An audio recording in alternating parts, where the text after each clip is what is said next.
Beigas.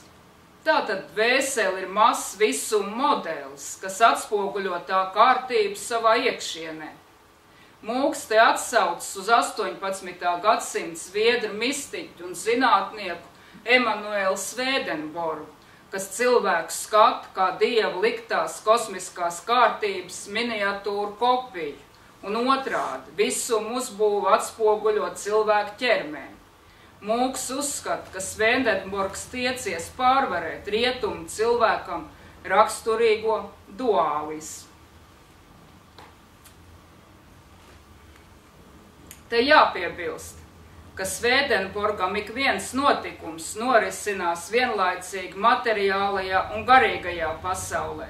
Tikai cilvēks, būdams ķermenī, norises garīgajā sfērā neredz, taču ik vien viņa darbība tajā atstāja tieši sekas, tādējādi garīgais un materiālais ir nesaraujami, cēloniski saistīti.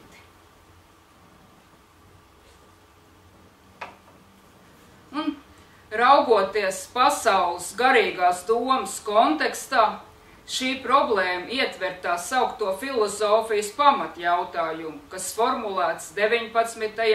gadsimtā. Jautājumu par apziņas un matērijas attiecību. Atkarībā no atbildes uz šo jautājumu visi domātāji tiks sadalīti materiālistos un ideālistos.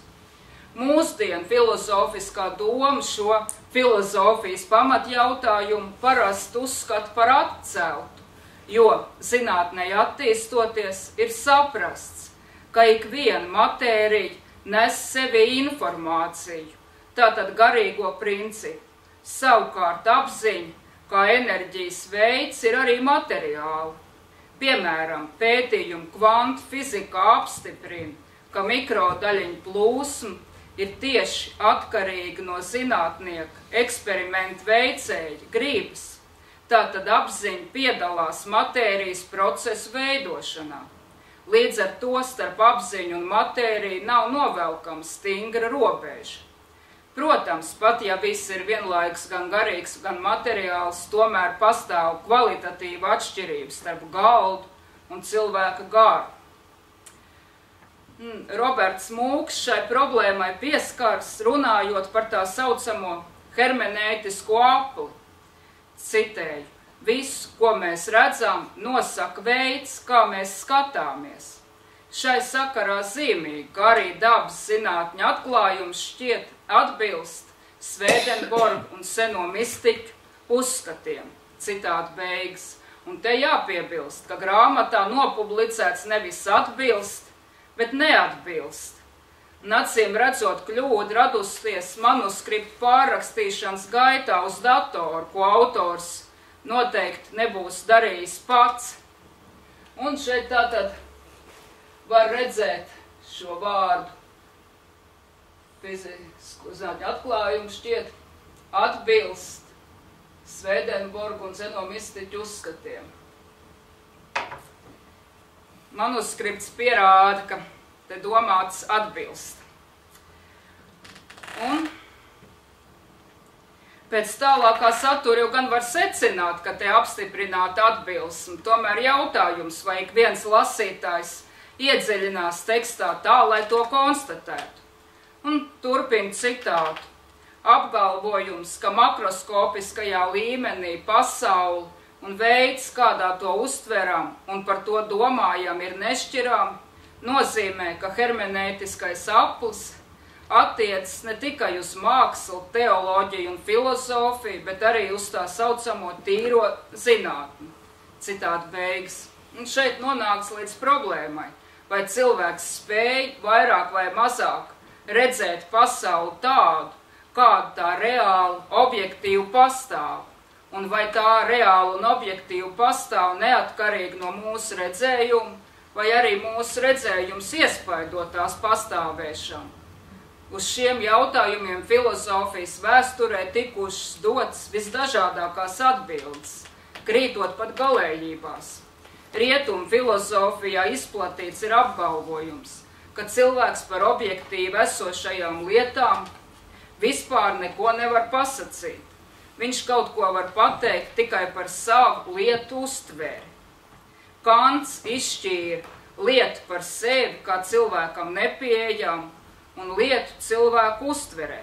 Un, protams, cilvēks spējas redzēt lietas ir ierobežotas, bet gribas iebilst, ja tās pilnīgi nesakrist ar apkārtējo realitāti, tad mēs nespētu tajā adekvāti funkcionēt. Un tas, ka cilvēks var, piemēram, līdz milimetru simtdaļai precīzi izveidot kādu sīku detaļu, liecina vai nu par ārējās realitātes objektīvu atbilstību viņa redzējumam, vai arī par šīs realitātes pielāgošanās spēju cilvēku uztverei. Bet tad, protams, var jautāt tālāk, kāpēc šī realitāte nepielāgojas nemākoļu uztverei un roku darbībai. Un šis ir viens no daudzajiem jautājumiem, uz kuru pagaidām nav iespējama skaidra un viennozīmīga atbilde. Mūks savā darbā iezīmē vēl kādu skaidru neatbildamu problēmu par apziņas un matērijas attiecībām pēc cilvēka fiziskā ķermeņa nāves. Tātad citēju, šo tekstu var redzēt arī uz ekrāna. Cilvēkam, kas tic pēcnāvas dzīvei, ir jāsastopas ar jautājumiem par apziņas veidu, ar kādu ir apveltīts smadzenes. Cik zināms, apziņa eksistē tikai saistībā ar smadzeņu un nervu sistēmu, un apziņas kvalitāte mainās reizē ar vecumu un ar ķermeņa stāvokli. Bērnu ķermenī mājo bērnišķīga apziņa.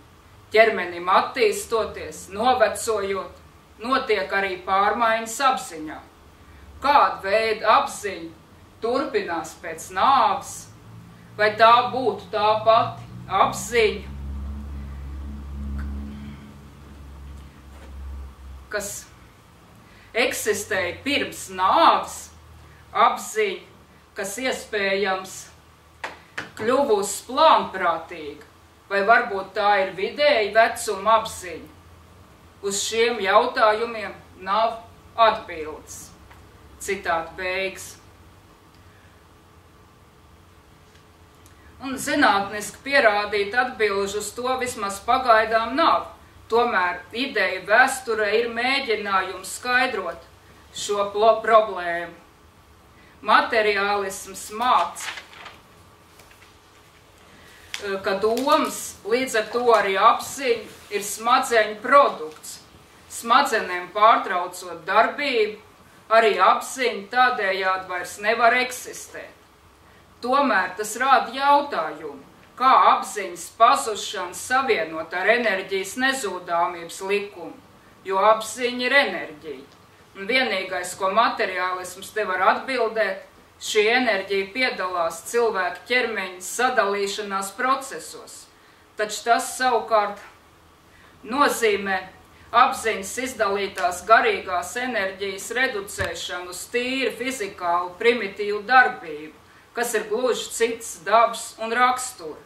Tieši šī iemesla dēļ Rainis, kurš, kā zināms, nebija ticīgs cilvēks, tomēr ir ticējis dvēseles nemirstībai. Reliģiskie domātāji savukārt attīst citu domu.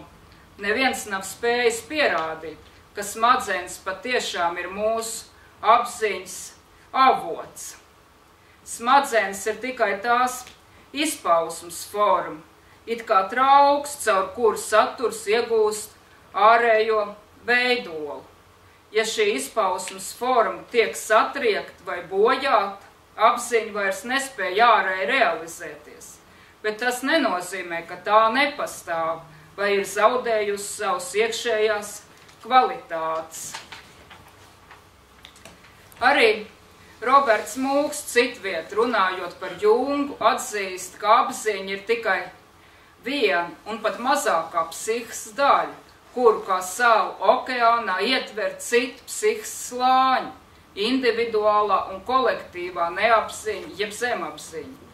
Tātad jāsacina, ka aktīvā smadzeņu darbība ir tikai nelielas dvēseles daļas izpausme.